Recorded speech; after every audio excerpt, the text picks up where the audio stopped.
Брэсцкае дорожна-эксплуатацыйнае прадпрыемства – адна з буйных арганізацый абласнога цэнтра. Рамонт праездных частак, увага да дарожнага асвятлення і ліўнёвых сетак, фронт работ шырокі.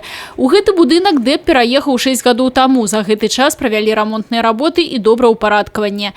Сёння на прадпрыемстве працуюць каля 350 чалавек. Стварыць годныя і якасныя умовы для кожнага – адна з прыярытэтных задач. Мы уже достраиваем комнату приема пищи на высоком уровне. Мы достраиваем уже, вот запустим спортивный зал, мастерской, бытовые условия на высоком уровне заканчиваем. Ну и все производственные помещения тоже приводим в порядок.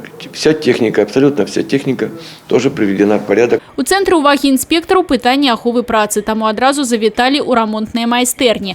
Усяго на прадпрыемстве каля 100 адзінак рознопрофільнай тэхнікі, за якой ажыццяўляецца пільны нагляд. Ремонтные мастерские обеспечены, в принципе, всем необходимым. Есть сварочный участок, есть токарный участок, слесарные помещения и само помещение для ремонта, где есть кран-балка, смотровые ямы. Вот здесь мы осуществляем ремонт техники. Кроме ремонта, естественно, осуществляется техническое обслуживание согласно регламентов, которые на каждую технику, они в принципе отличаются. Стварэнне добрых бытавых умоў для супрацоўнікаў яшчэ адна з задач. Вось у гэтым адрамантаваным памяшканні размесціцца пакой для прыёму ежы. У суседнім будынку спартыўная зала.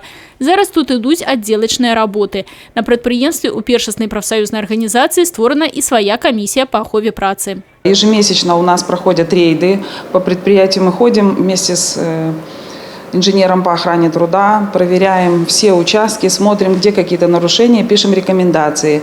Кроме того, у нас на предприятии 17 общественных инспекторов по охране труда, которые соответственным образом обучены, имеют удостоверение. Они тоже на своих участках пишут рекомендации. Далее рейдовая группа отправилась на участок по приемце и перапрацоўцы будаўнічых отходов. Мне достались довольно сильные предприятия, в которых, будем говорить так, на довольно высоком уровне ведется работа в плане охраны труда и обеспечения здоровых и безопасных условий труда работающих. Усяго специалисты проинспектовали 18 предприемств и установ областного центра. Самая большая статья, большое количество нарушений, выявляется при эксплуатации машин и механизмов. Зачастую вот эти мелочи, бумага, обыкновенная табличка, она отсутствует. Я считаю, что в нарушении, говорится, сами нарушения по охране труда, они не могут быть или значимыми, или незначимыми.